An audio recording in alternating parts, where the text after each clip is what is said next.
The wedding reception was buzzing with laughter, but it wasn't the kind of laughter you'd expect at a celebration of love. As the groom's father, an older black man, stood to give his toast, whispers and snickers filled the room. People thought they knew what to expect. After all, he was from a different world than the fancy crowd gathered at the event. But what they didn't know was that he was about to change everything in a way no one saw coming. With just a few simple words, the entire room fell silent, and the laughter vanished. All eyes were on him, and no one could look away.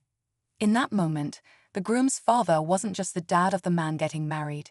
He was someone who commanded respect, who taught everyone around him an unforgettable lesson. What was his unexpected gift? Stay tuned, because the truth is about to leave you speechless.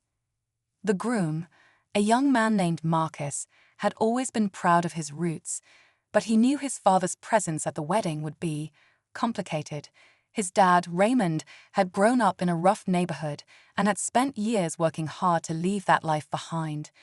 But the fancy crowd in attendance, his fiancée's family, the social elites, weren't exactly used to seeing someone like Raymond in the spotlight. They didn't understand him, and worse, they judged him before he even opened his mouth. As Raymond approached the microphone, you could feel the tension thick in the air. The murmurs grew louder, almost mocking, as he adjusted the mic. But Marcus couldn't help feeling a mixture of pride and anxiety. Pride, because his father had fought hard to get to this moment, and anxiety because he had no idea what Raymond might say or do in front of people who couldn't possibly understand his journey. The room was on edge. Raymond stood there, gripping the microphone with hands that had weathered a lifetime of hard work. As he looked around, the eyes of the guests seemed to pierce through him, some with curiosity, others with barely veiled judgment. He was no stranger to being looked at like he didn't belong, but this felt different. Marcus's fiancée, Emily, stood at his side, her hand resting lightly on his arm. She was trying to be supportive, but Marcus could see the uncertainty in her eyes. She'd never really been around his father much, and even though Emily came from a humble background herself, she'd never experienced the subtle racism that Raymond had faced his whole life. A few of Emily's relatives, particularly her older cousin Kevin, were especially vocal. Kevin had made a couple of offhand comments during dinner that Marcus had overheard, something about how it's nice to see a man who's worked hard, but with a tone that carried a sting. As much as Marcus loved Emily, he could feel the divide between her world and his. It was a tension that had been building for months, but tonight it was about to reach its peak. Raymond cleared his throat, the room falling silent, and for a moment you could almost feel everyone holding their breath. Would he speak eloquently, or would his raw, real self shine through in a way that would make them uncomfortable? The uncertainty hung heavy, and for a second, Marcus wished he could have just taken his father's place. He didn't want to be the man caught between two worlds, one where his love for Emily was questioned, and another where his father's dignity was at risk. But just as the silence deepened, Raymond spoke. "I've spent my life trying to make sure my son didn't have to walk the same path I did, and I see the way you all look at me."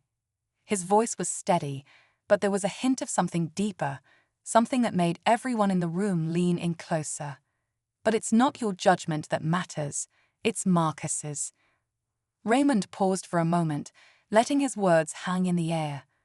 The room seemed to shrink around him, the silence growing thick and heavy, almost suffocating. Marcus could feel his heart pounding in his chest, his stomach tight with anticipation. What was his father about to say? The tension was unbearable, like a storm waiting to break. And then, with a quiet, deliberate tone, Raymond continued. "You all think you know me, but you don't. You think you know what a man like me is capable of, what my life means. But you haven't walked in my shoes. You don't know what it's like to fight every day, to survive when the odds are stacked against you." Raymond's eyes swept the room, and for the first time, there was no hesitation in his voice. "I'm not here to impress anyone. I'm here for my son, for Marcus." Marcus felt his throat tighten. He had never heard his father speak like this before, There was something raw in Raymond's words, something vulnerable and real that cut through the facade of politeness everyone else was putting on. And yet, he could feel the subtle resistance from the crowd, their discomfort creeping into their faces, their shifting in their seats. Some were trying to look away, others exchanged glances, unsure of how to react. It was as though the walls of the room were closing in. Then, in one swift motion, Raymond reached into his jacket pocket and pulled out an old, weathered envelope, the kind you'd never expect at a wedding. The guests leaned forward, curious. Kevin, Emily's cousin, scoffed softly under his breath, muttering something about some kind of speech. Marcus felt the heat rise in his chest, but he didn't take his eyes off his father. Raymond held the envelope up, his fingers gripping it tightly as if it were the most important thing in the world. "This is for Marcus," he said, his voice now steady and commanding. This is the gift I've worked my entire life for." The room was dead silent. No one knew what to expect. Some of the guests were still laughing nervously, unsure if they should be. Others, like Emily, had an expression of concern mixed with confusion. What was inside the envelope? Was it a letter? A secret from the past? The questions hung in the air like an unresolved chord. As Raymond slowly handed the envelope to Marcus, every eye in the room was fixed on him. The weight of the moment, the sheer expectation, felt almost unbearable.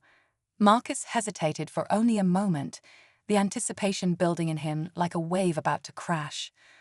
What was he about to open? The truth of his father's life, or something that would change everything about the way he saw the world and the people he loved? The room waited breathlessly for Marcus to make his move. Marcus held the envelope in his hands, feeling its weight, both literal and emotional. Every eye in the room was on him, waiting for him to open it, waiting for something to break the silence. The room seemed to hold its breath, the tension so thick it almost felt suffocating. But just as Marcus was about to tear open the seal, something unexpected happened. From the back of the room, a voice called out. It was Kevin, Emily's cousin. He wasn't known for keeping quiet, but this time, the tone of his voice was different. "What is this, Raymond? A secret gift for your son? You think you can just change the narrative here?" The words hung in the air like an accusation, sharp and biting. The crowd, still uncertain of how to react, shifted uncomfortably. Marcus felt a jolt of frustration. Why was Kevin so intent on ruining this moment? But before he could respond, Raymond's expression hardened, his eyes narrowing slightly. "You think I owe you an explanation, Kevin? You think I owe anyone an explanation for what I've done, the choices I've made?" Raymond's voice rose just enough to command attention, but it was the steel in his tone that silenced everyone. "No one knows what I've sacrificed to get here. Not you, not any of you. This gift isn't for your approval. It's for Marcus." The room seemed to breathe again, but the atmosphere had shifted. There was a palpable divide now, those who were still skeptical, and those who were slowly beginning to understand that whatever Raymond had to say next would be far more than just a father's love for his son. It was something deeper, something real. Marcus, caught between the growing tension and the sudden weight of the moment, finally ripped open the envelope. But just as he was about to look inside, a phone rang loudly across the room. The sound cut through the air like a knife, jarring everyone back to reality. The phone belonged to none other than Emily's mother, sitting at the front table. She answered it immediately, her face draining of color as she listened intently. "Wait, what?" Emily's mother whispered into the phone, her voice shaking slightly. "That can't be." She paused, her eyes flickering up to Raymond, then to Marcus. "There's been an emergency. We need to leave. Now."